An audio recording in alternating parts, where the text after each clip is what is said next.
এই শোনো, চ্যানেলটি সাবস্ক্রাইব করে ঘন্টাটি বাজিয়ে দিও, কেমন?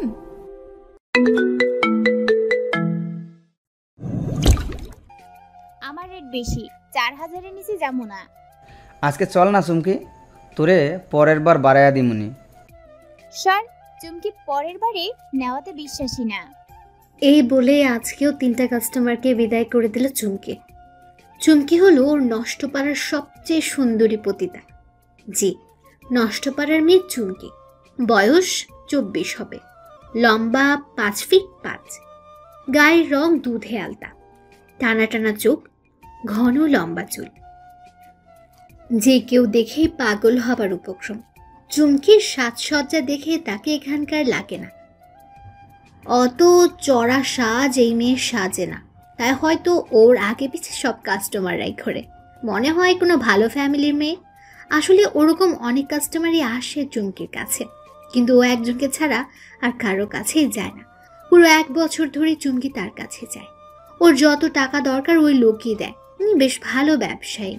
ইদানিং ওই লোকটা আসছে না, যাবার আগে 20 দিনের টাকাও দিয়ে গিয়েছিল চুমকির জন্য।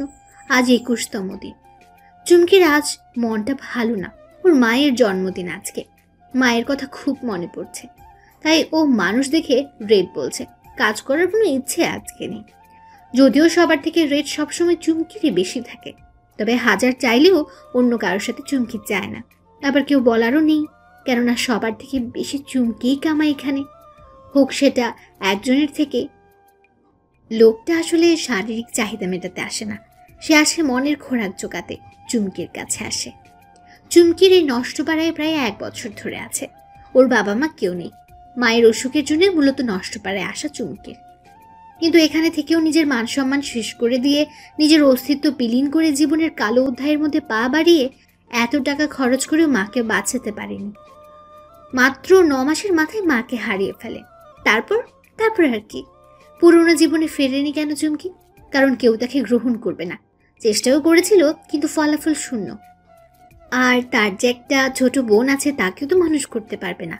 তাই অনিচ্ছা সত্ত্বেও ও এই নষ্ট কাজ করছে এবং একটি এতিমখানাও চালাচ্ছে।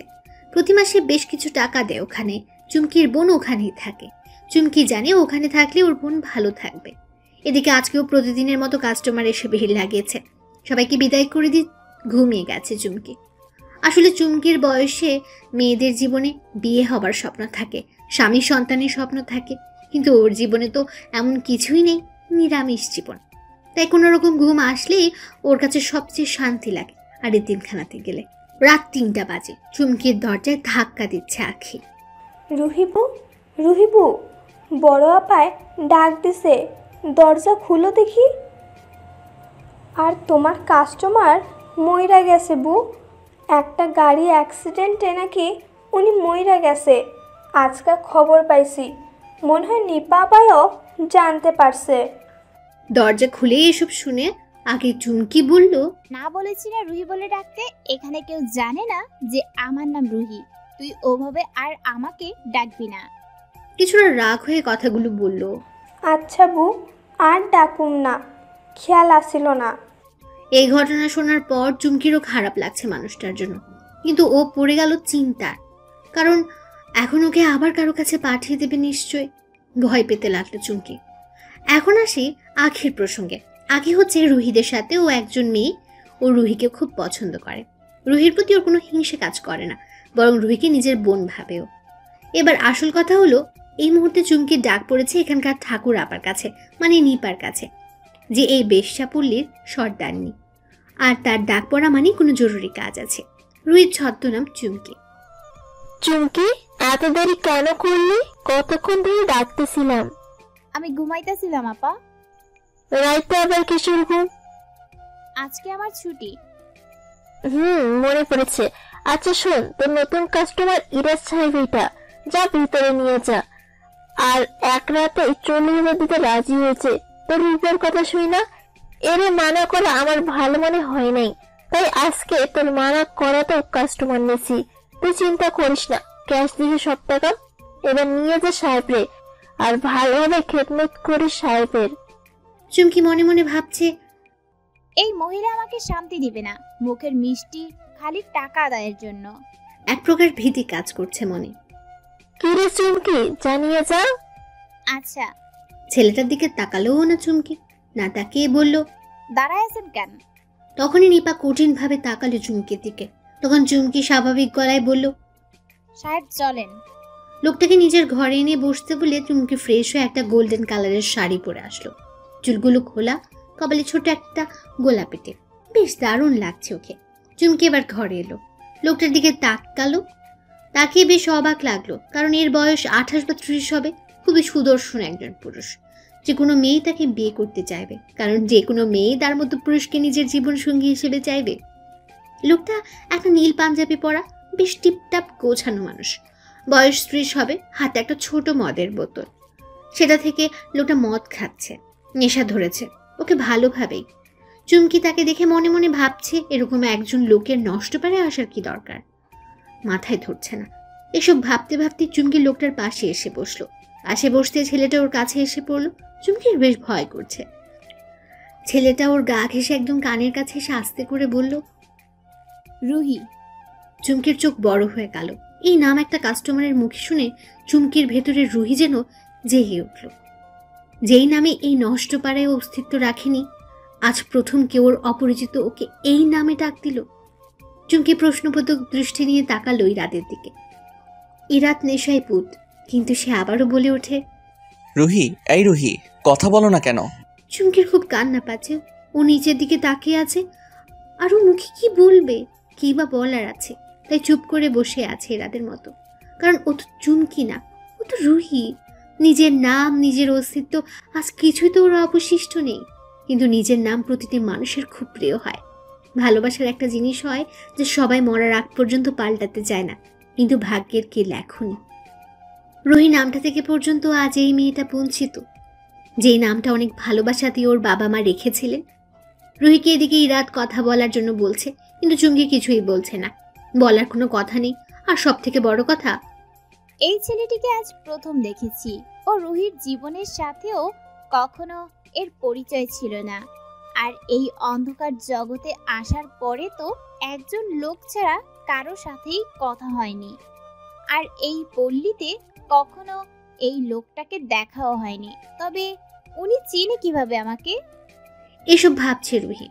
ইরাত হুট করে মাটিতে বসে পড়ে আর বলতে থাকে, জান, শোনো, আমি আর কখনো ওই কাজ করব না।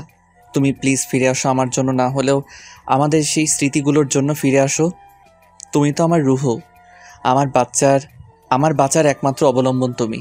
তুমি কি জানো না, তোমাকে ছাড়া আমি এক মুহূর্ত থাকতে পারি না। তাহলে তুমি কেন চলে গেলে আমাকে রেখে? প্লিজ চলে আসো আমার রুহ, আমি তো তোমার সব কথা শুনি। রুহি, প্লিজ রুহি। এরকম বলে কান্না করছে, খুব কান্না করছে রাত।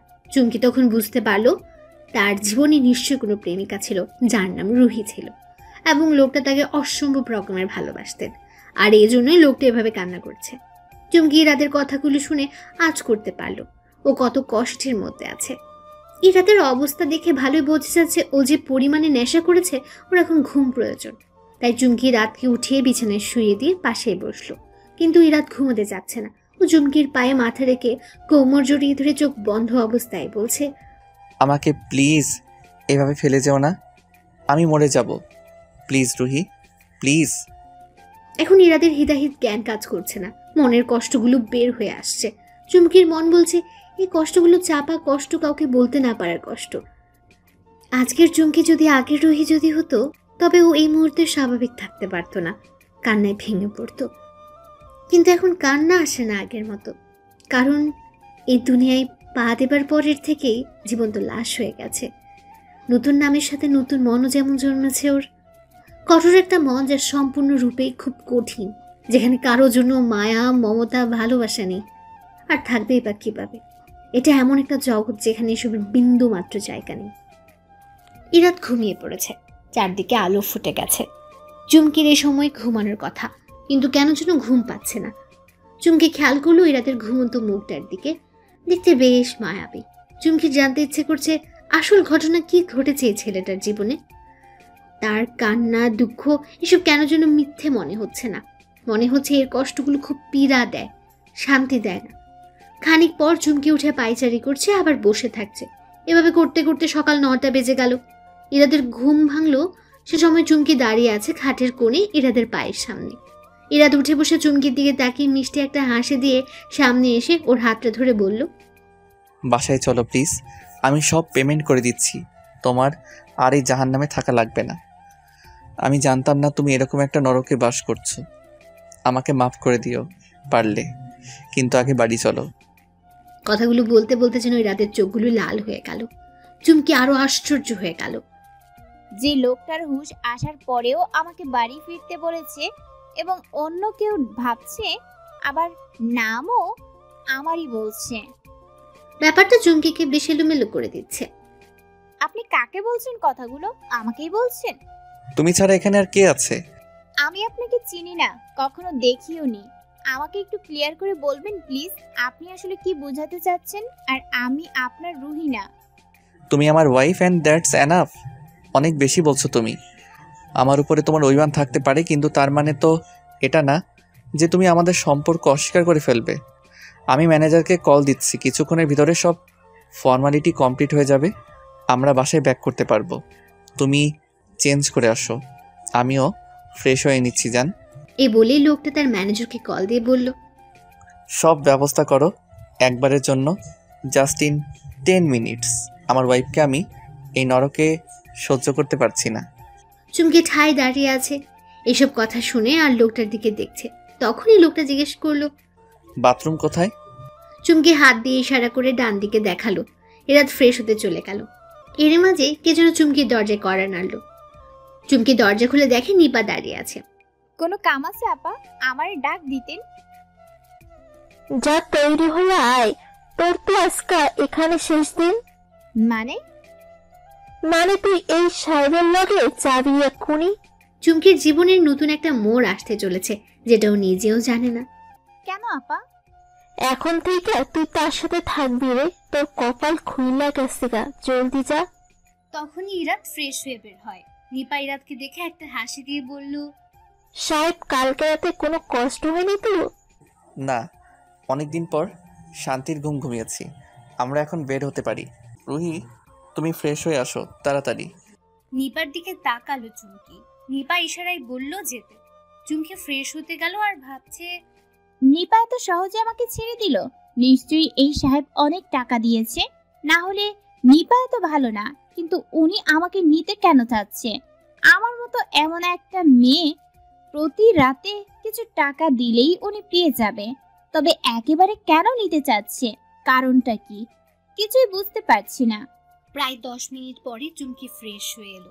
হলুদ একটা শাড়ি পরা, ভেজা চুলগুলো কোমরের নিচ পর্যন্ত, কোনো সাজ নেই চেহারায়, কিন্তু এতই সুন্দর লাগছে যেন একটা পরী দাঁড়িয়ে আছে। ইরাদ ফোনে কথা বলছিল, তখনই চুমকি বের হয়েছে।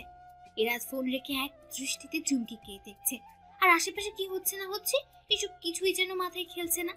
চুমকি এর মাঝে একবারও তাকালো না ইরাদের দিকে। বাথরুম থেকে বের হবার পর একবার আর চোখে ইরাদের দিকে শুধু তাকিয়েছিল, তারপর আর তাকায়নি। চুমকি আলমারির কাছে গেল সব কাপড় গোছানোর জন্য। ইরাদ ওর কাছে যেয়ে হাতটা ধরলো। চুমকি তাকিয়ে দেখলো ইরাদের দিকে প্রশ্নবোধক নজর নিয়ে। তখন ইরাদ বলল, কি করছো? জান, যাওয়া লাগবে, তবে এগুলো কিছুই নেওয়া লাগবে না। ওই যে দেখো, তোমার নতুন একটা শাড়ি আমি আনিয়ে রেখেছি, সাথে ব্লাউজ, এক সেট গহনা আর কিছু মেকআপের জিনিস আছে। তুমি তৈরি হয়ে নাও কেমন? এই বলে ইরাদ আবার কাকে যেন ফোন দিল। চুমকি ব্যাগটা খুলে দেখলো কি সুন্দর শাড়ি, গহনা, বেশ দামও জিনিসপত্রগুলো। সব জিনিস বের করে দেখার পর ইরাদের দিকে ও আবার তাকিয়ে দেখলো আর মনে মনে বলল, আসলেই কি এগুলো আমি নিজে পরবো? ইরাদ কান থেকে ফোনটা সরিয়ে বলল, তুমি পরবে, এগুলো পরে আসো তাড়াতাড়ি প্লিজ জান। চুমকির খুব অবাক লাগলো। ও মনে মনে বলল যে সাহেব শুনলো কিভাবে? থাক, আপাতত মনে মনে কথা বলা বন্ধ করে তাড়াতাড়ি তৈরি হয়ে আসি, না হলে এবার বকা দিতে পারে। ঠিক 10 মিনিটে চুমকি তৈরি হয়ে গেল। আবার ওদের বের হবার সময় হয়ে গেল। চুমকি রুম থেকে বের হয়ে দেখলো আখি দাঁড়িয়ে আছে, চোখে পানি এসে গেছে ওর। বউ, তোমারে অনেক মনে পড়বো, আমারে ভুইলা যাইবা? না রে আখি, আমি তোরে কিভাবে ভুলবো? তুই তো আবার সুখে দুঃখে ছিলি, সারা জীবন তুই আমার আপন বোনের মতো, বলেই জড়িয়ে ধরলো আঁকিকে। সাহেব, রুহি বউয়ের খেয়াল রাখেন। ধন্যবাদ আখি, তুমি চিন্তা করো না।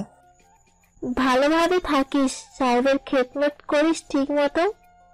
চুমকি মাথা ঝাঁকিয়ে বলল। ইরাদের গাড়ি এসেছে। ওরা দুজন এবং ইরাদের ম্যানেজার সহ বের হয়ে গেল নষ্টপাড়া থেকে চুমকির জীবনের নতুন অধ্যায়ের সূচনা করতে। এখন তো আর এই চুমকি নামের প্রয়োজন নেই, কেননা ওকে যিনি নিয়ে গিয়েছেন তার কাছেও রুহি। তবে ইরাদের ম্যানেজারকে চুমকি আগে থেকেই চেনে। এই লোক প্রায় আখের কাছে আসতো। এই মুহূর্তে রুহির খুব ভালো লাগছে। আবারও একই চিন্তা লাগছে যে আসলে ওকে নিয়ে কই যাচ্ছে উনি।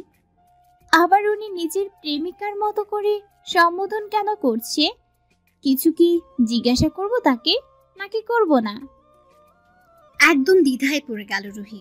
পরেও ভাবলো, যাই হবে আল্লাহ ভরসা।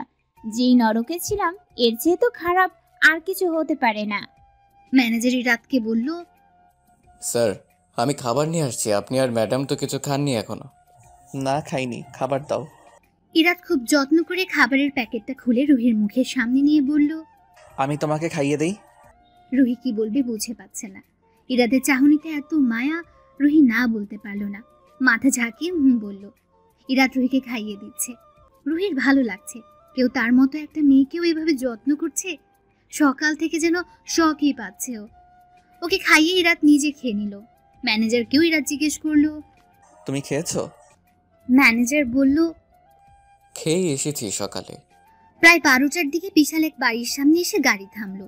ইরাদ রুহিকে বলল, বের হও, রুহু আমাদের বাসায় এসে গেছে। রুহি দেখলো কি বিশাল বাড়ি, বাইরে থেকেই লাগছে যেন এক মহল। ম্যানেজার বলল, ছোট সাহেব, আপনি খুশি তো? I am really happy. আজকে তুমি না থাকলে আমি আমার রুহিকে কখনো খুঁজে পেতাম না। থ্যাঙ্কস এ লট। রুহি তাকিয়ে আছে, ও কিচ্ছুই বুঝতে পারছে না। ইরাদ, রুহি আর ম্যানেজার সবাই বাসার ভেতরে গেল। বাড়ির ভেতরটা বেশ গোছানো সুন্দর। রুহি বুঝতে পারলো ইরাদ খুব ধনী একজন মানুষ, কিন্তু বাসায় শুধুমাত্র 2টা কাজের মানুষ আছে, আর কেউ নেই। তারা আগের ফুল দিয়ে গেট সাজিয়ে রেখেছে। রুহি ঢুকতে ফুল দিয়ে ওকে বরণ করা হলো। কাজের লোকগুলো বেশ পরিষ্কার পরিচ্ছন্ন। দুজনই রুহিকে ভালোভাবে দেখছে। এর মধ্যে বুড়ো একটা কাজের মহিলা আছে, উনি বলে উঠল, সুবহানাল্লাহ, আগে শুনেছিলাম আজ দেখেও নিলাম, এমনও হয়? ম্যানেজার তার দিকে ইশারা দিয়ে চুপ করতে বলল। বুড়ি চুপ করলো, কিন্তু খুশিতে ওর চোখগুলো যেন চিকচিক করছে। বুড়ি এসে রুহির হাত ধরে নিজের গালে লাগিয়ে বলল, মালকিনের সুস্বাগতম। আপনি সাহেবকে আর কান্না করতে দিয়েন না, আর কোনো কষ্ট পেতেও দিয়েন না, আর কখনো সাহেবকে ছেড়ে যাবেন না।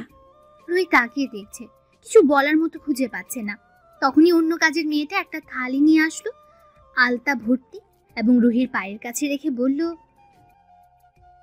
রুহি চমকে উঠে ভাবি ডাক শুনে। তখনই ইরাদ ওর হাত ধরে এবং ওরা একত্রে প্রবেশ করে। রুহি ঢুকছে আর ওর পায়ের চিহ্ন পড়ছে সাদা কাপড়ের মধ্যে। ইরাদ খুব যত্ন করে রুহির হাত ধরে রেখেছে। মনে হচ্ছে এই হাত খুব আপন কারো, যার উপরে বিশ্বাস রাখা যায়।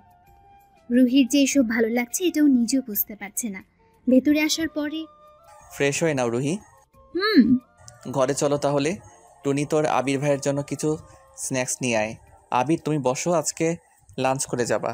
আর ঝুনু খালা, রান্না হয়েছে? সাহেব, রান্না শেষ। রুহি চুপচাপ দাঁড়িয়ে আছে, কিছুই বলছে না। ইরাদ রুহির দিকে তাকিয়ে একটা হাসি দিয়ে বলল, যান চলো। আচ্ছা। চুমকি ইরাদ দুজনই উপরে চলে গেল। নিচে ঝুনু, টুনি আর আবির বসা।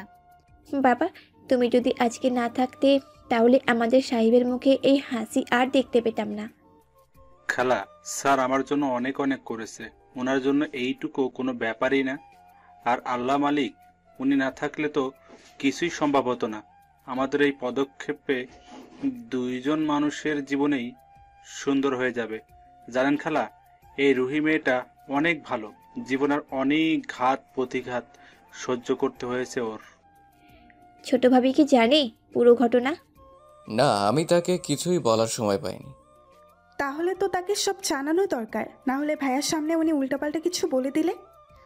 আবির আর ঝুনু খালা দুজনই সম্মতি দিল টুনির কথাতে।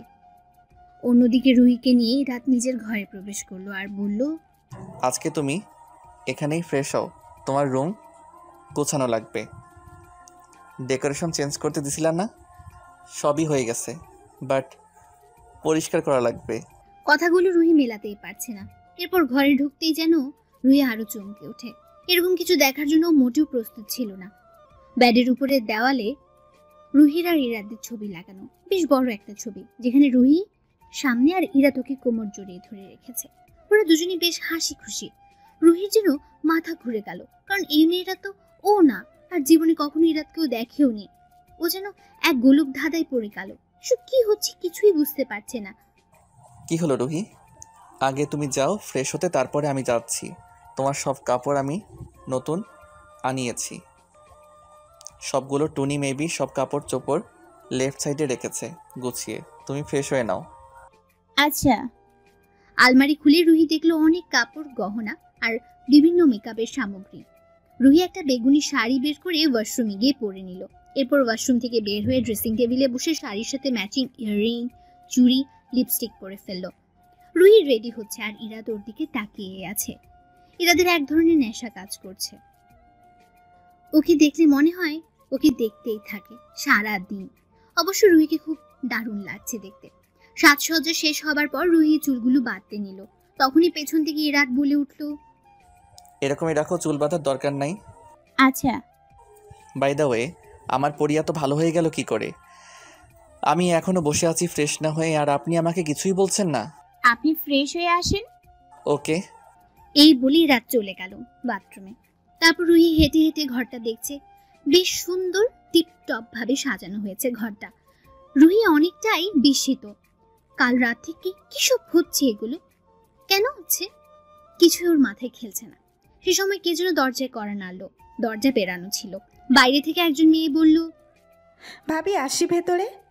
রুহি বলল, দেখলো টুনি এসেছে। ভাবি ভাই কি বাথরুমে? আচ্ছা চলো। টুনি 1 মিনিট ভাবি। এই বলেই ইরাদের বাথরুমের সামনে গিয়ে টুনি বলল, ভাই আমি একটু ভাবিকে নিচে নিয়ে যাচ্ছি, আপনাকে জানিয়ে গেলাম। এরপর টুনি রুহিকে নিচে নিয়ে আসে। নিচে আবির, ঝুনু খালা সবাই আছে। ঝুনু খালার হাতে কিছু একটা বইয়ের মতো। তারা রুহিকে দেখতেই বসতে বলে, আপনি মেবি চিন্তিত যে এসব কি হচ্ছে আপনার সাথে, তাই না? আমি ঠিক বুঝলাম না। এই যে স্যারের এভাবে আপনাকে নিয়ে আসা এবং সবার আপনাকে ভাবি বলে সম্বোধন করা। তাহলে আমরা এখন আপনাকে সব খুলে বলছি, তবে আপনি আগে এই ফটো অ্যালবামটা দেখেন। রুহি ফটো অ্যালবামের উপর লেখা মি উইথ মাই লাভ অ্যালবামটা খুলে দেখতে শুরু করলো। একের পর এক ইরাদের ছবি, সাথে রুহির মতো একটা মেয়ের ছবি। রুহি অ্যালবাম দেখছে একবার, তারপর আবার আরেকবার আবির, ঝুনু, টুনি ওদের দিকে তাকাচ্ছে। রুহির বুঝতে বাকি নেই যে ওর মতো চেহারার এই মেয়েটি কিন্তু এই মেয়ে রুহি না। লাস্ট যে ফটো সেটা ইরাদের আর ওই মেয়ের এঙ্গেজমেন্টের ছবি, যে ছবির পেছনে লেখা my oxygen Maya, I love you more than anything. রুহির ছবি দেখা শেষ। তারপর টুনি অ্যালবামটা নিয়ে নিল রুহির থেকে। রুহি একদম অবাক যে একজন মানুষের মতো অবিকল অন্য একজন মানুষও হয়, কিভাবে সম্ভব? রুহির মাথায় ধরছে না এই ব্যাপারটা, কিছুই মেলাতে পারছে না ও। ঠিক এই মুহূর্তে ইরাদ নিচে আসলো। ইরাদকে দেখে আবির বলল, স্যার অফিসের কিছু জরুরি ডকুমেন্ট আছে যেগুলো আপনার একবার দেখা লাগবে। আমি কালকে আপনাকে মেইল করে রেখেছিলাম, একবার যদি দেখে নিতেন তাহলে আমি সামনের কাজগুলো দেখতে পারতাম। আচ্ছা তাহলে চলো স্টাডি রুমে। আর রুহি তুমি চাইলে একটু ঘুমিয়ে নিতে পারো, আমি কিছুক্ষণ পরে আসছি। আচ্ছা ঠিক আছে, আপনি যান। আবির আর ইরাদ স্টাডি রুমে চলে গেল। রুহির মনে হাজার হাজার প্রশ্ন ঘুরপাক খাচ্ছে। রুহি চিন্তায় ডুবে গেছে। রুহির ঘোর ভাঙলো টুনির ডাকে। আপনারা আমাকে একটু বলবেন আসল ঘটনা কি? আমি একদম বুঝতে পারছি না। বলছি, ঘটনা শুরু হয়েছিল আরও 3 বছর আগে থেকে। এই ছবিগুলোতে যেই মেয়েটিকে দেখলেন, ইরাদ ভাইয়ের সাথে ওনাকে ইরাদ ভাই ভালোবাসতো। শুধু ভালোবাসতো না, তাদের বিয়েরও কথা ছিল। ইরাদ ভাইয়ের বিজনেস পার্টনারের মেয়ে ছিল মায়া ভাবি। মায়া ভাবি তার বাবা মায়ের একমাত্র মেয়ে ছিল। ইরাদ ভাই আর মায়া ভাবির রিলেশনের ব্যাপারটি সবাই খুশি মনে মেনে নিছিল। ইরাদ ভাইয়ের মা বাবা তাকে ছোট রেখেই মারা গেছিলেন। আর মায়া ভাবির বাবা মা ইরাদ ভাইয়ের সাথে পরিচয় হবার পর থেকে ইরাদ ভাইকে নিজের সন্তানের মতো করে দেখতেন। সবই খুব সুন্দরভাবে চলছিল। গত বছরের প্রথম দিকে ইরাদ ভাই আর মায়া ভাবির এঙ্গেজমেন্ট হলো খুব ধুমধাম করে। এরপরে তারা সবাই মিলে মালয়েশিয়ার ট্রিপে গিয়েছিল। সেখানে একটা বাংলাদেশি ছেলের মায়া ভাবিকে পছন্দ হয়ে যায়। ওই লোক একটা গুন্ডার মতো ছিল। মায়া ভাবিকে প্রপোজ করে বসে ভাবির রাগের মাথায় ওকে বেশ অপমান করে এবং থাপ্পড় দেয়। বাংলাদেশে আসার পরে এই ঘটনা সবাই ভুলেও যায়, কিন্তু এরপর যেন আমাদের অশান্তি শুরু হয়ে যায়। আমাদের সুখের পরিবারটা অসুন্দর হয়ে যায়। ভাবির বাবার সকল বিজনেস নষ্ট হয়ে যায়। তারা খুব ভেঙে পড়ে, কিন্তু ইরাদ ভাই তাদের যথেষ্ট সাপোর্ট করতেন। তারা ইরাদ ভাইয়ের বাসায় এসে থাকা শুরু করলেন। ইরাদ ভাইয়ের যেন ভালোবাসা আরও বেড়ে গেল ভাবির জন্য। খুব বেশি আহ্লাদ করতেন তাকে। ভাইয়ের পুরো দুনিয়া একদিকে আর ভাবি একদিকে। ভাই যে কী পরিমাণ ভালোবাসত ভাবিকে, এটা যে না দেখলে সে বিশ্বাসই করবে না। আমরা দেখেছি, তাই আমরা জানি। ভাবিদের অবস্থা পরে পাওয়ার কারণে ভাই সিদ্ধান্ত নিলেন যে বিয়েতে বেশি দেরি করা যাবে না। তাই তাদের বিয়ে ঠিক করা হলো মাত্র 2 মাস পরে, মানে মে মাসের দিকে। একদিন ইরাদ ভাই খুব বেশি ব্যস্ত ছিলেন, সারাদিন বাড়ি ফিরতে পারেনি। রাতে মায়া ভাবি ইরাদ ভাইকে কল দিয়ে বলে যে সবাই মিলে মায়া ভাবির বান্ধবীর হলুদ সন্ধ্যায় যাবে, কিন্তু ইরাদ ভাইয়ের কিছু জরুরি কাজ ছিল, তাই উনি যেতে পারেনি। মা বাবা সহ মায়া ভাবি বিয়েতে গেল। আর কয়েক ঘন্টা পরে ফোন আসে যে ভাবিদের গাড়ির অ্যাক্সিডেন্ট হয়েছে, অবস্থা খারাপ। ইরাদ ভাই যখন খবর পেয়ে তার অবস্থাও পুরো যায় কেমন যে একটা অবস্থা হয়েছিল, সেটা আপনাকে আমরা মুখে বলে বোঝাতে পারবো না। তখনই আমরা সবাই মিলে হসপিটালের উদ্দেশ্যে রওনা হলাম। সাথে আবির ভাই ও ছিলেন। তিনি ফোন দিয়ে জানতে পারলেন যে অ্যাক্সিডেন্ট শুধু অ্যাক্সিডেন্ট না, এটা ভাবিদের মেরে ফেলার চক্র ছিল, আর সেটা অন্য কেউ নয়, ওই অসভ্য উম্মাদ লোকটা করেছিল। ইরাদ ভাই এসব শুনে পুরো পাথরের মতো হয়ে গেছিল। তার মুখে কোনো কথা ছিল না, শুধু একটা কথাই বলেছিলেন, আবির ওকে ছাড়িস না, যা লাগে সব ব্যবস্থা কর। ভাইয়ার চোখে মুখে রাগ জেদ ক্ষোভ দেখা যাচ্ছিল। পাইলে উনি ওখানেই ওই লোকটাকে শেষ করে দিতেন, কিন্তু চোখ দুটা ভিজে নিজের ভালোবাসার মানুষকে হারানোর ভয় কাজ করছিল। অবশেষে আমরা হাসপাতালে পৌঁছে গেলাম। যাওয়ার পরই শুনলাম ভাবির বাবা মার স্পষ্ট ডেড হয়েছে। ইরাদ ভাই এই কথা শুনে জিজ্ঞেস করলো, আমার মায়া কেমন আছে? ডাক্তার বললেন অবস্থা ভালো বলা যায় না, আমরা চেষ্টা করছি। যা লাগে যত লাগে আমি দিব, আমার মায়াকে সুস্থ করে দিন প্লিজ। এটা বলে ইরাদ ভাই মাটিতে বসে পড়লো। পুরো 3 ঘন্টা অপারেশন চললো। এই সময়ের মধ্যেই আবির ভাই ওই লোককে পুলিশ দিয়ে ধরায়া এনকাউন্টার করে মারায়া ফেলছিল এইটুকু সময়ের ভেতরেই। তখন ওই খবর শোনার পরেই ইরাদ ভাই শুধু বলছিল উপরের দিক তাকিয়ে, মা বাবা আমি আপনাদেরকে বাঁচাতে পারলাম না, তবে ন্যায় বিচার করার চেষ্টা করেছি। ভাইয়ের চোখ ভর্তি পানি ছিল। মায়া ভাবির মা বাবাকে অনেক সম্মান করতেন ইরাদ ভাই। অপারেশন শেষ হলো। প্রায় 4 ঘন্টা ভাবিকে আইসিইউতে রাখা হয়েছিল। সেই সময়গুলো ইরাদ ভাই ঠাই দাঁড়িয়েছিল আইসিইউর রুমের বাইরে। সারাদিন ভাই এত খাটাখাটনি করতেন, তবুও তাকে ওই রকম বিধ্বস্ত কখনোই দেখা যেত না। সেদিন যেমন দেখা যাচ্ছিল, সারাটা রাতি ভাই না খেয়েছিল। অনেক চেষ্টা করেও তাকে কিছুই খাওয়াতে পারেনি আমরা কেউ। যদিও কারো মন ছিল না কিছু খাওয়ার, মনের মধ্যে ঝড় বইছিল আমাদের। সবাই আল্লাহর নাম নিচ্ছিলাম, জিকির করছিলাম। ভোর হয়ে আসতে শুরু হলো, ফজরের আজান হচ্ছিল। ডাক্তার ভিজিটে আসলেন মায়া ভাবিকে দেখতে।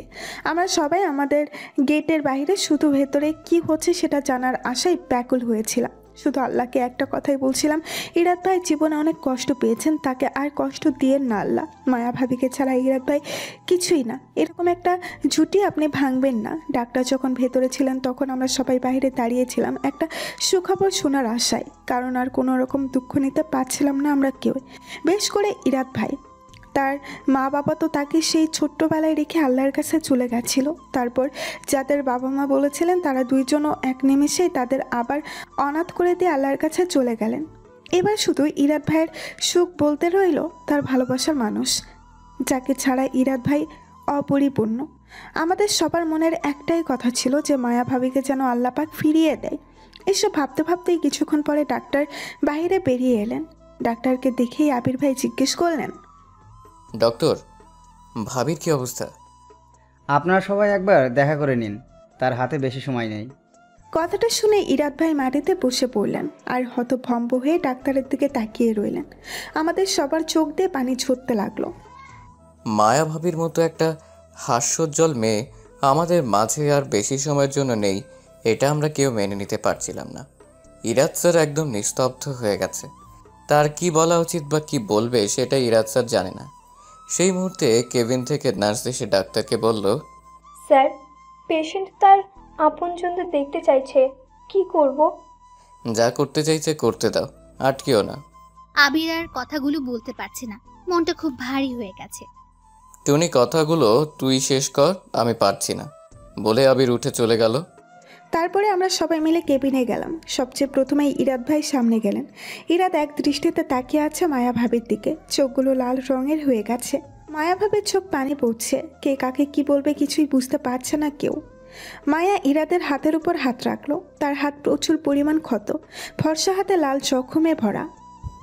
ইরাদ, ইমার বাবা, এদিকে তাকাও। ইরাদ কিছুই বলছে না। ইরাদ ভাই তখনও কিছু বলছে না, শুধু তাকিয়েছিল ভাবির দিকে।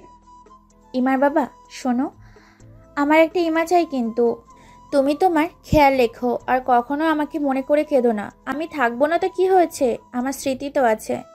একটা বিয়ে করো আমার জন্য, আর শোনো, তাকে ভালোবেসো অনেক, তুমি সুখে থাকবে অনেক, প্লিজ।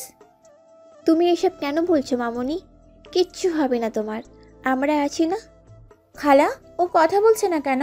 ওকে কথা বলতে বলেন। ও কি একটাবারও আমায় জড়িয়ে ধরবে না? ও এইভাবে তাকিয়ে আছে কেন আমার দিকে? ইরাদ, কথা বলো না একটু, প্লিজ ইরাদ। ভাই একটু কথা বলেন, ভাবি কতবার ডাকতেছে, এভাবে চুপ করে থাকবেন না। বাবা, মায়ামণি কান্না করছে, আপনারা মায়ামণিকে একটিবার কথা বলেন। একা আমায় ফেলে চলে যাবে? তোমার পাগলকে রেখে চলে যাবে? আমার ভালোবাসা তোমার কাছে কিছুই ছিল না? ইরাদ, একটাবার আমার জড়িয়ে ধরো, একটাবার। তোমার ওই টাইট হাতটা শেষবারের মতো পেতে খুব ইচ্ছা হচ্ছে। আমি ভাবিকে উঠিয়ে দিই, ইরাদ ভাই তাকে জড়িয়ে ধরে, পাগলের মতো ঝাপটে ধরেছিল, একদম অন্তরে ঢুকিয়ে ফেলতে চেষ্টা করছে যেন। ভাবি চুলগুলো সব ভাইয়া বারবার হাতাচ্ছিল, কিন্তু দুজনেই গা ভাসাচ্ছে। অনেকক্ষণ এইভাবে ভাবিকে ধরে রেখেছে ভাই, আমরা সবাই কান্না করছিলাম। এরকম এক দৃশ্য দেখে নিজেকে স্বাভাবিক রাখা কারো পক্ষেই সম্ভব ছিল না। মায়া, তুমি জানো তোমাকে ছাড়া আমি থাকতে পারি না। আমি যে বেঁচে থেকেও মরে যাব। প্লিজ মায়া, আমাকে একা ফেলে যেও না, আমাকে এত বড় সাজা দিও না। তুমি ছাড়া তো ইরাদ অপূর্ণ। মায়া আছে তো ইরাদ আছে, মায়া নেই তো ইরাদ নেই। তোমাকে দিয়ে আমার শুরু, আর তোমাকে দিয়েই আমার শেষ। আল্লাহর কাছে তো আমার একটাই চাওয়া মায়া, যখন থেকে তোমার সাথে পরিচয় হয়েছিল, যে তুমি আর আমি যেন একসাথে অনেক সুখে থাকতে পারি। আমি পারবো না তোমাকে ছাড়া থাকতে। আমি কিভাবে থাকবো তোমাকে ছাড়া? আমার সব তুমি ইরাদ, তোমার থেকে দূরে আমি যেতে চাই না। আমি মরতে চাই না, আমি মরতে চাই না। কান্না করতে করতে কথাগুলো বলে ফেললো উনি। আমি তোমায় কোথাও যেতে দিব না, কোথাও না। তুমি আমার আর আমার কাছেই থাকবে। মায়া, আমাকে একা করে দিও না, আমি পাগল হয়ে যাব, পাগল হয়ে যাব মায়া। আমি এত বড় কষ্ট সহ্য করতে পারবো না। আপনারা সবাই আমাকে মাফ করে দিবেন প্লিজ, জানা অজানায় অনেক ভুল ভ্রান্তি করেছি। না ভাবি, আপনি অনেক লক্ষ্মী একটা মেয়ে, আমরা আপনাকে অনেক সম্মান করি। ডাক্তার বলল, মা বাবা আইসিইউতে কি অভাগা। আমি যাওয়ার আগেই নিজের বাবা মাকে শেষ দেখাই দেখতে পেলাম না। ভাবিকে ডাক্তার জানায়নি যে তার বাবা মা মারা গেছেন। ঝুনু খালা ইরাদের জন্যে একটা পরীর মতো মেয়ে এনে দিবেন। আমার ইরাদকে যেন অনেক অনেক ভালোবাসা দিয়ে আগলে রাখে। ওকে বিয়ে করানোর দায়িত্ব কিন্তু আপনাদের সবার। আমার সবচেয়ে প্রিয় জিনিস রেখে যাচ্ছি আপনাদের কাছে, ওকে দেখে রাখবেন। আমি চলে যাবার পর ওর কষ্টে অনেক কম হবে, অনেক পাগলামিও করবে, কিন্তু প্লিজ আপনারা ওকে সামলিয়ে নেবেন। ভেবেছিলাম বিয়ের পরে খুব খুব করে ভালোবাসা দিয়ে দিব আমার ইরাদকে, কিন্তু দেখো ইরাদ আমাদের ভাগ্যে কেমন একটা খেলা খেললো আমাদের সাথে। আমি তোমার স্ত্রী হবার আগেই আল্লাহর কাছে চলে যেতে হচ্ছে। আমার বউ কেউ হলে মায়া হবে, আর কেউ হবে না, কখনোই না। I love you lot, please don't leave me. আমিও তোমার সাথে চলে যাব মায়া, এই দুনিয়াতে আমার আর কোনো কাজ নেই। ইরাদ, ভুলেও না এই কথা মাথায়ও এনো না। আমি মরে যাবার পর তোমার নিজের হাতে আমার খাটোলা নিয়ে কবরস্থানে যাওয়া লাগবে, নিজের হাতে আমাকে কবর দেওয়া লাগবে, আমার মাগরিবাতের জন্য দোয়া করা লাগবে। এটাই আমার লাস্ট উইশ। পুরো করবেন না তুমি? কান্না করতে করতে বলল, এই আশাটা পূরণ করতে যেয়ে যে রাতের বুকে রক্তক্ষরণ হচ্ছে খুব, এই ব্যথাটা যে আর সহ্য করার ক্ষমতা নেই রাতের। কথাটা হয়তো বা মায়া বুঝতে পারছে না। কাঁদবে না একদম, আর ঠিক মতো খাওয়া দাওয়া করবে, নিজের খেয়াল রাখবে। মনের যত দুঃখ কষ্ট যা হবে সব আল্লাহকে বলবে, কিন্তু তবুও আমার কাছে নিজে থেকে আসার চেষ্টা করবে না। তোমাকে ছাড়া আমি পারবো না মায়া। তুমি কেন বুঝছো না মায়াকে ছাড়া ওর ইরাদের কথা শেষ করার আগেই মায়া ইরাদের বুকের উপর মাথা রেখেই নিজের শেষ নিঃশ্বাস ত্যাগ করে। মায়া মায়া মায়া প্লিজ কথা বলো। আমার মায়া কথা বলছে না কেন? মায়া, তোমার কথা না শুনে আমি তো একটা না 3 ঘন্টাও থাকতে পারি না। মায়া, তোমাকে তো অনেক কিছু বলার ছিল। কতটা ভালোবাসি তা ঠিকভাবে আমি প্রকাশও করতে পারিনি। মায়া, তুমি আমার অন্তর, তুমি আমার রুহু। তুমি আমাকে সবসময় বলতে না আমি তোমাকে ভালোবেসে কিছু ডাকি না কেন? বাসরাতে ডাকবো বলে ডাকতাম না। মায়া, ওঠো না প্লিজ। প্লিজ মায়া, আমার তো কথাগুলো শেষ হয়নি, আরও অনেক কথা জমে আছে। আমি সহ্য করতে পারছি না। এত একা করে দিয়ে যেও না তোমার ইরাদকে। আমার পথ চলার জন্যে শুধু আমার মায়াকে চাই। সবাই কান্না করছিলাম, খুব কান্না করছিলাম। ভাবির অকালে মারা যাওয়া আর ইরাদ ভাইয়ের এই অবস্থা। স্যার, ভাবি আর নেই, আপনি প্লিজ নিজেকে কন্ট্রোল করেন। স্যার প্লিজ শান্ত হন। দেখো আবির, তোমার ভাবি কথা বলে না। টনি, তোর ভাবিকে উঠতে বল। খালা, কিছু বলেন না, আমি পারছি না। স্যার আপনি আমার সাথে চলেন। অনেক কষ্টে ইরাদ ভাইকে নিয়ে বাহিরে গেলেন আবির ভাই। মায়া ভাবিকে গোসল করানো হলো, জানাজা পড়ানো হলো, এরপরে কবরে নিয়ে যাওয়া হলো। ইরাদ ভাইকে ভাবি যেভাবে যা বলে গেছে উনি সব সঠিকভাবেই করেছিলেন। কবরটাও নিজের হাতে দিয়েছিলেন। ভাবির দাফন হওয়ার পরে ভাই অনেকক্ষণ দোয়া কালেমা পড়েছিলেন। মোনাজাতের পরে ইরাদ ভাই সেন্সলেস হয়ে গেছিলেন কবরস্থানে। মোনাজাতের পরে ইরাদ ভাই সেন্সলেস হয়ে গেছিলেন কবরস্থানে। আবির ভাই তাকে বাসায় না নিয়ে হসপিটালে নিয়ে গেছিলেন। Irad, need your rest, don't worry. এভাবে পরদিন সকাল হয়ে আসলো। ইরাদ ভাই কোথায় গেছে কেউ জানে না। সবাই মিলে খোঁজা শুরু করলাম। এরপর ইরাদ ভাই বিয়ে শম্পা ফোন করলে বলল ভাইয়ার অ্যাক্সিডেন্ট হয়েছে। ও রাস্তায় দেখে তাকে স্কোয়ারে অ্যাডমিট করেছে। আমরা গেলাম সবাই। অপারেশন চললো 5 ঘন্টা। অপারেশন শেষে ডাক্তার বলল, পেশেন্ট কোনো কারণে হয়তো আর ফিরে আসতে চায় না। অনেক ক্রিটিক্যাল ছিল অপারেশনটা, কিন্তু আল্লাহর ইচ্ছায় উনি বেঁচে গেছে। এখন জ্ঞান ফিরে আসলেই নিশ্চিত করা যাবে, না হলে উনি কোমায় চলে যাবেন। প্রায় 1 মাস পরে ভাইয়ার জ্ঞান আসলো। আসার পরে ইরাদ ভাই সব ভুলে গেছিলেন, প্রায় 2 বছরের সব কিছু। তার মায়া ভাবিকে তো মনে আছে, কিন্তু এরপরে সেই কঠিন আর ভয়াবহ অতীত মনে নেই। ডাক্তার বলে দিলেন ভাইয়াকে পুরনো কিছু মনে করাতে চেষ্টা না করা। এখন এগুলো করতে তার ব্রেনে চাপ পড়বে, আর সেটা উনি নিতে পারবে না। অন্তত পক্ষে 1 বছর সময় নিতে হবে। আমরা প্রায় 2 মাস পর্যন্ত এটা সেটা বলে ভাইয়াকে বুঝাইছি, কিন্তু আর সম্ভব হচ্ছিল না। পরে শম্পা আপু একটা প্রস্তাব দিল যে উনি নিজের সার্জারি করে ফেলবে মায়া ভাবির মতো স্যারের জন্য, কারণ উনি স্যারকে ভালোবাসতো। প্রথমে আমরা সবাই না করি, কিন্তু পরে আর উপায় না পেয়ে আবির ভাই আর ঝুনু খালা মিলে ঠিক করলো শম্পা আপুই কথাই হবে, কারণ স্যার হয়তো বুঝে যাচ্ছে। এমনিতেও স্যার মায়া ভাবির পায়ের হাঁটাতেও বুঝতে পারতেন, চোখ বন্ধ থাকা অবস্থাও বলতে পারতেন ভাবির সামনে আসলে। আর শম্পা আপু তার থেকে পুরো আলাদা ধরনের ছিল। উপায় না পেয়ে তার কথাতে সবাই রাজি ছিলাম। ঠিক 5 দিন পরে অপারেশন। এমন সময় আবির ভাই নাকি আপনাকে দেখতেই আপনার পুরো খোঁজখবর নিচ্ছে এবং আপনাকে নিয়ে আসছে। ভাইয়া ভাবিকে রুহু বলতে আগে, কারণ তাদের পরিচয় যখন 1 বছর, তখন ভাইয়া ভাবিকে অন্তর বা রুহু নামেই ডাকতেন ভাবির। আর লাকিলি আপনার নাম রুহি। সব মিলিয়ে এই যে আজকের পরিস্থিতি আপনার সামনে। রুহির চোখ ভরা পানি। খুবই কষ্ট লেগেছে এরকম ভালোবাসার, এরকম একটা মর্মান্তিক পরিণতি শুনে। রুহি তো নিজের জীবনে ভালোবাসা পায়নি, পতিতাদের জীবনে ভালোবাসা আসেও না। কিন্তু যে মানুষটা নিজের ভালোবাসার মানুষকে এত বেশি ভালোবাসতো, তাকে স্বাভাবিক করার জন্য রুহি মনস্থির করলো সে নিজে থেকে যা পারবে, যা করা দরকার সবই করবে। আমাকে আপনারা যেভাবে বলবেন সেভাবেই সব হবে। ঝুনু খালা আর টুনিও খুব খুশি হলেন রুহির এমন প্রতিক্রিয়ায়। দুপুর 2টা বাজে। এখন দুপুরের খাবারের সময় হয়ে গেল। ইরাদেরও কাজ শেষ।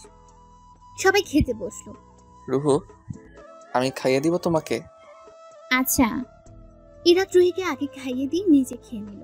রুহির রুম পরিষ্কার করা হয়ে গেছে। রুহু, তুমি এখন একটু ঘুমাও, তোমার রুমে নিয়ে দিয়ে আসি, চলো। আপনিও ঘুমাবেন একটু? আচ্ছা ঠিক আছে। ইরাত রুহিকে ওর রুমে দিয়ে গেল। রুহি রুম দেখল, কি সুন্দর ডেকোরেশন করা, কি চমৎকার রুচি ছিল মায়ার। অসম্ভব রকমের ভালোবাসা দিয়ে প্রতিটা জিনিসপত্র যেন কিনেছিল মেয়েটা। রুহি ইরাত আর মায়ার কথাগুলো মনে করে খুব কষ্ট পাচ্ছে।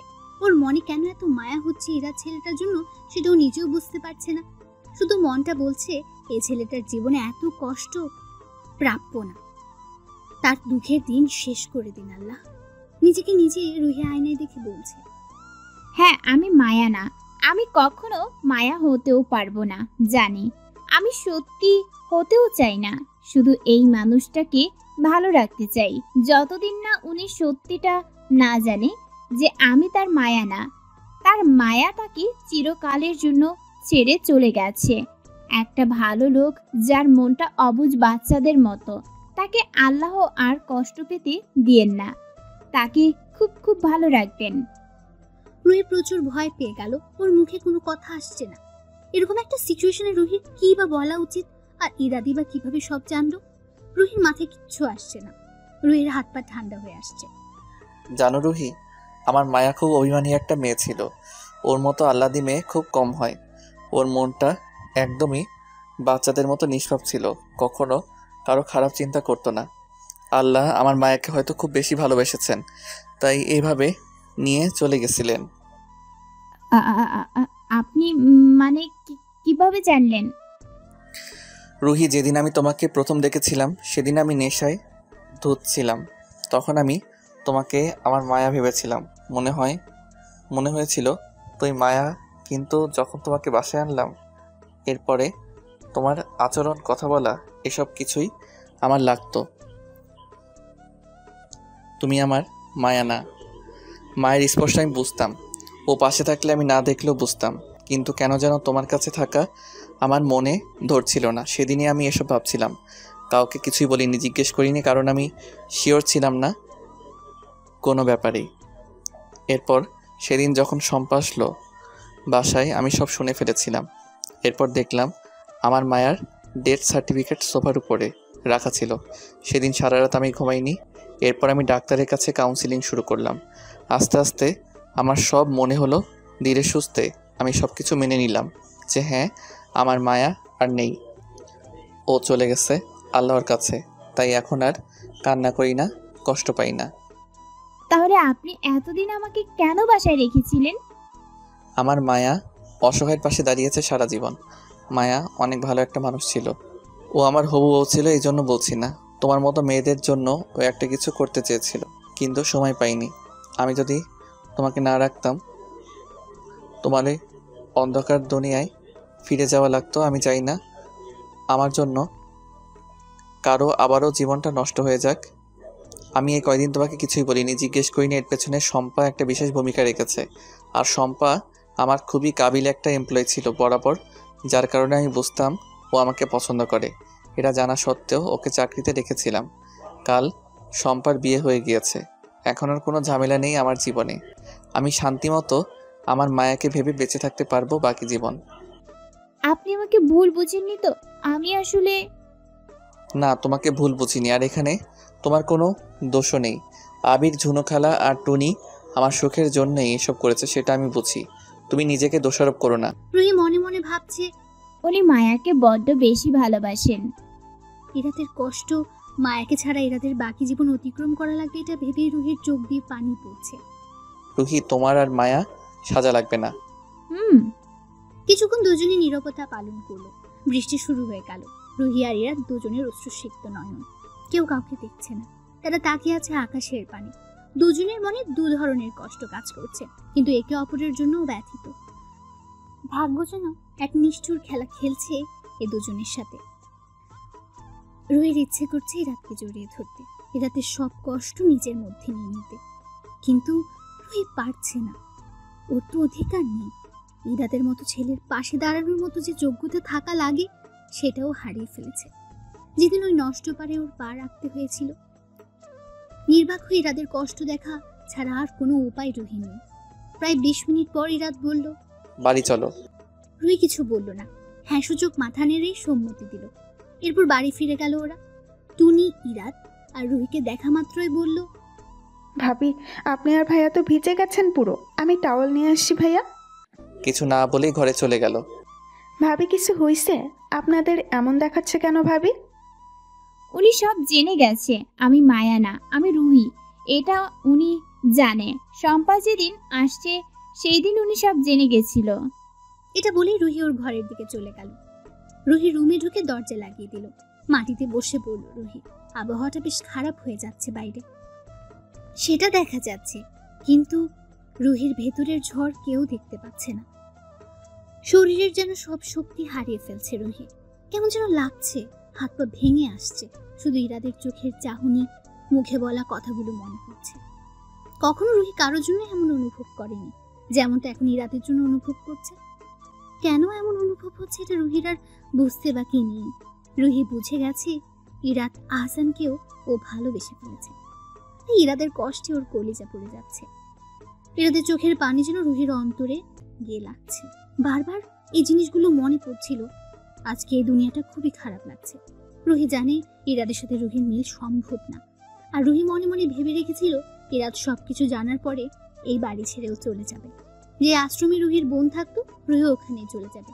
কারণ এখন আর কোনো পিছুটান নেই, শুধু আছে কিছু মিষ্টি সুন্দর স্মৃতি যা ইরাদ ওকে দিয়েছে। রুহি বাথরুমে গিয়ে অনেকক্ষণ কান্না করলো, নিজের মনকে শক্ত করলো, কারণ এখন যে ওর চলে যেতে হবে। বের হয়ে রুহি হালকা নীল একটা শাড়ি পরে নিল। চেহারাটা যে কত মলিন লাগছে, খুবই ক্লান্ত দেখাচ্ছে। ইরাদ ফ্রেশ হয়ে এসে বসে আছে রোলিং চেয়ারে। ঝড় ক্রমাগত বাড়ছে, এই কারণে বৃষ্টির ঝাপটা জানালা দিয়ে ভেতরে আসছে। ইরাদ উঠে জানালা লাগিয়ে দিল। কাছের ভেতর দিয়ে ওপাশের ঝড় দেখছে ইরাদ। এদিকে টুনি এই ব্যাপারটি ঝুনু খালা আর আবিরকে জানিয়ে দিল। আবির ইরাদের বাসার দিকে রওনা দিল। সবাই যেন চিন্তায় পড়ে গেল যে এখন কি হবে। রুহি এই কয়েকদিনেই নিজের ভালো ব্যবহারের গুণের মাধ্যমে সবার মনে নিজের জন্য একটা জায়গা করে নিয়েছে। ইরাদ আর রুহি যেন এক হয়ে যায়, বাসার সবাই এই একটাই চাওয়া। রুহি আস্তে আস্তে করে নিচে নেমে এলো। ইরাদের সাথে থাকা রুহির জন্য ঠিক হবে না। ইরাদকে ছেড়ে যেতে রুহির খুব কষ্ট লাগছে, আর যদি ইরাদকে দেখে তাহলে রুহির যাওয়া হবে না। কিন্তু মায়ার মতো চেহারা নিয়ে প্রতি মুহূর্তে ইরাদকে মায়ের কথা মনে করিয়ে রুহির থাকাটাও ঠিক হবে না। তাই বাইরের এই অবস্থা দেখেও রুহি কাউকে কিছু না বলেই বের হয়ে গেল আশ্রমের উদ্দেশ্যে। প্রায় 1 ঘন্টা পর আবির আসলো ইরাদের বাসায়। ঝুনু খালা, স্যার কোথায়? আর রুহি ভাবি? আচ্ছা, আমি স্যারের ঘরে যাই, তার সাথে দেখা করা দরকার। আবির উপরে উঠে ইরাদের রুমের দরজায় কড়া নাড়ল। ইরাদ পেছনের দিকে না ঘুরে বলল, ভেতরে আসতে পারো? স্যার, আমি। আবির বসো। আমি ডক্টরের সাথে কথা বলেছি, আর না বললে আমি তোমাকে বিশ্বাস করি আবির। তোমরা আমার জন্য এসব করেছিলে আমি বুঝতে পারছি। যাই হোক, এখন আর কোনো সমস্যা নেই, সব ভুলে যাও। আমি রুহির নামে আমার উত্তরার মার্কেটটা করে দিতে চাচ্ছি। ওই মেয়েটা হাসি খুশি থাকলে আমার মনে হয় আমার মায়া ভালো আছে। ওর যেন সামনের দিনে কোনো কষ্ট না হয় সেদিকে খেয়াল রেখো। ইরাদ চমকে উঠে আবিরের কথায়। কি বলতে চাচ্ছ তুমি? স্যার, আপনি কি বুঝেন রুহি আপু আপনাকে অনেক বেশি ভালোবাসে? কিছুদিন আগে যখন আপনার জ্বর ছিল, উনি না খেয়ে সারা দিন রাত আপনার সেবায় ব্যস্ত ছিল। এগুলো কি উনি মায়া হিসেবে করেছে? এগুলো কি একটা মানুষ নাটক করে করতে পারে? আর যদি করেও, তবে কি এভাবে কেউ এতদিন নাটক করতে পারে? ইরাদ চুপ করে আছে। স্যার, আপনি যদি সত্যিই চান যে রুহি আপু খুশি থাকুক, তাহলে ওনাকে আমাদের ভাবি বানিয়ে ফেলেন। উনি আপনার টাকা বা আপনার রূপকে ভালোবাসেনি, উনি ভালোবাসে আপনার মনকে। আর মায়া ভাবিও চাইতেন আপনি ভালো কোনো মেয়েকে বিয়ে করে জীবনে সুখী হবেন। আর একটা কথা কি স্যার, ভাবি চারিত্রিক দিক থেকে এখনও পবিত্র আছেন। আমি তার ব্যাপারে সব খোঁজ নিয়েছিলাম আগেই। আমি আপনাকে এভাবে সব বলতাম না, কিন্তু আজ না বললে পরে আর বলা হতো না। এমন সময় টুনি দৌড়ে এসে ইরাদকে বলল, ভাইয়া ভাইয়া ভাবে বাসায় নেই, এই অবস্থায় উনি কোথায় যেন চলে গিয়েছে। মানে তুই ভালো মতো দেখেছিস? জি ভাইয়া, আপনি একটু ভাবিকে খুঁজে বের করেন, তার অবস্থা খুবই বিধ্বস্ত হয়ে গেছিল। আবির চল, রুহিকে খোঁজা লাগবে। ইরাদ খুবই টেনশনে বের হয়ে গেল। অনেক সময় খোঁজার পরেও যখন রুহিকে পেল না, তখন রুহির আশ্রমে চলে গেল। এই আশ্রমের প্রতি রুহির একটা টান আছে, এটা ইরাদ জানে। আশ্রমে গিয়ে ইরাদ দেখল রুহি এখানে আছে। রুহি একটা ছোট বাচ্চার কান্না থামাচ্ছিল। কি অপরূপ লাগছে ওকে দেখতে। রুহিকে দেখে যেন ইরাদের স্বস্তি ফিরে এলো। রুহি চোখ বড় হয়ে গেল ইরাদকে দেখে। ইরাদ ভিজে গেছে পুরোপুরি, কেমন ক্লান্ত দেখাচ্ছে ওকে। রুহি বাচ্চাকে অন্য একজনের কোলে দিয়ে এসে ইরাদকে বলল, আপনি এখানে কি করছেন? এখানে কেন এসেছেন? তুমি এখানে কেন এসেছো? আমি আর আপনাকে কষ্ট দিতে চাই না, আপনি প্লিজ চলে যান। কথাগুলো বলতে রুহির খুব কষ্ট হচ্ছে। নিজের দিকে তাকিয়ে কান্না করতে করতে কথাগুলো বলে ফেলল রুহি। একবার কষ্ট পেয়েছি, আবারও কষ্ট দিবে আমাকে? রুহি আমাকে রেখে চলে যাবে? রুহি ইরাদের দিকে তাকিয়ে রইল, মুখে কিছু বলছে না। তুমি আমাকে ভালোবাসো রুহি, আমি জানি। আমাকে রেখে তাহলে কেন চলে যাচ্ছ? আমি আপনার লায়ক না। আমার মতো মেয়েদের জীবন কারো বউ হওয়ার অধিকার নেই। আমরা শুধুই ভোগ্যপণ্য, কারো স্ত্রী হবার মতো সৌভাগ্য আমাদের নেই। আমরা কেবলই পণ্য স্ত্রী। রুহি, মানুষের মনের চেয়ে বড় শরীর না। আর আমি তোমাকে ওইভাবে কখনো বিচার করিনি। যখন শুনেছিলাম আমার মায়া এক দুর্ঘটনার কারণে নষ্টপাড়ায় আটকা পড়েছে, তখন আমি একটাবারও চিন্তা করিনি যে আমার মায়া হয়তো নষ্ট হয়ে গেছে। তাহলে তোমাকে কেন এমন ভাববো? মনের পবিত্রতা অনেক বড়, এটা সবার থাকা দরকার। আর আমি জানি তুমি কারোর সাথে কখনো কিছু করনি, আর যদি করতেও তবু তুমি আমার কাছে এমনই থাকতে। রুহি এবার কান্না যেন আর চেপে রাখতে পারছে না। আমাকে ছেড়ে গেলে কষ্ট তো একা তুমি না আমিও পাবো। তুমি আমার অভ্যাসে পরিণত হয়ে গেছো। জানো রুহি, আমি কয়েক ঘন্টা আগেও এই জিনিসটা বুঝতে পারছিলাম না। তুমি যখন চলে গেলা তখন আমি বুঝলাম যে আমার বেঁচে থাকার জন্য রুহিকে লাগবে। আমি অনেক কষ্টে মায়াকে ছাড়া থাকার অভ্যাস করেছি, জানো। রুহি এবার আর একটা কথাও ইরাদকে বলতে দিল না, সাথে সাথে ইরাদকে জড়িয়ে ধরল। ইরাদও রুহিকে আঁকড়ে ধরল। দুটি পিপাসায় কাতর আত্মা যেন নিজের আশ্রয় খুঁজে পেয়েছে। ভালোবাসা সফল হয়েছে। ইরাদ সেই রাতে রুহিকে বিয়ে করে একেবারে বাড়ি ফিরেছে। রুহি আর ইরাদ দুজনে দুজনের মাধ্যমে পূর্ণতা পেয়েছে। ভালোবাসা দিয়ে ওদের সব দুঃখ কষ্ট শেষ হয়ে নতুন জীবনের পথে ওরা একে অপরের হাত ধরে চলতে শুরু করলো।